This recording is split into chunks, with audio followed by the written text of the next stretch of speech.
लेकिन मान लीजिए कोई फार अवे सोर्स है, कोई बहुत बड़ा ब्लैक होल किसी दूसरे ब्लैक होल के साथ टकरा गया और वहां से एक वेव आ गई और हमारा अर्थ यहां पे दूर है और ये वेव वहां से आते आते आते आते आते आते हम पे टकराएगी। तो पहली बात, आप इसको देख नहीं सकते।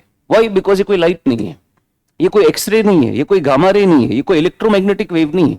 इलेक्ट्रोमैग्नेटिक वेव में कौन कौन सी वेव्स होती है हमारे पास? या तो रेडियो वेव, या तो माइक्रोवेव, या तो इंफ्रारेड, या तो विजिबल लाइट, या तो यूवी लाइट, या तो एक्सरे, या तो गामा रे। यही सब तो है इलेक्ट्रोमैग्नेटिक वेव। इनमें से ये कुछ भी नहीं है। ये कोई इलेक्ट्रोमैग्नेटिक वेव नहीं है जिसको देखा जा सके, जिसको डिटेक्ट किया जा सके। ये टेलीस्कोप वगैरह से नहीं दिखता। ये क्या है सर? ये जो वेव मैं यहां पे बना रहा हूं, ये स्पेस टाइम की वेव है, स्पेस टाइम का रिपल है। आपके मेरे बीच में जो स्पेस टाइम है, इसी में कॉन्ट्रैक्शन एक्सपेंशन हो रहा है, कॉन्ट्रैक्शन एक्सपेंशन हो रहा है। तो इसी में इस तरीके से वेव्स जनरेट हो रही है। अब सर जैसे ही ये हम तक पहुंचेगी तो अर्थ पर होगा क्या? बेसिकली अर्थ पर जहां पर कोई किसी जगह पर वेव का अपर एंड पहुंचेगा, ये वाला, और अगर वेव का अपर एंड पहुंचा तो कहीं पर अर्थ एक्सपैंड हो जाएगा, स्ट्रेच हो जाएगा, और कहीं पर वेव का लोअर एंड पहुंचता है तो कहीं पर आपका ये कॉन्ट्रैक्ट हो जाएगा।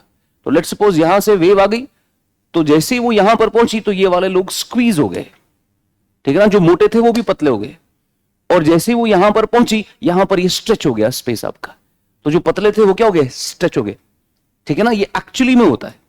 अर्थ जो है ऐसे एक्सपैंड कॉन्ट्रैक्ट होता है। अब आप बोलेंगे सर हमने तो अभी तक ऐसा कुछ देखा नहीं।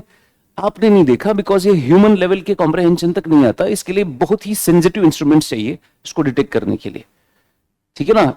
होता है क्या? होता है जैसे ही वेव आती है, आपका अर्थ कहीं पर स्क्वीज होता है, कहीं पर एक्सपैंड होता है, कहीं पर स्क्वीज होता है, कहीं पर एक्सपैंड होता है। ये स्क्वीजिंग और एक्सपेंशन होता क्यों है? बिकॉज स्पेस टाइम स्क्वीज और एक्सपैंड हो रहा है, और उसी स्पेस टाइम में हमारा अर्थ है, उसी स्पेस टाइम में हम हैं।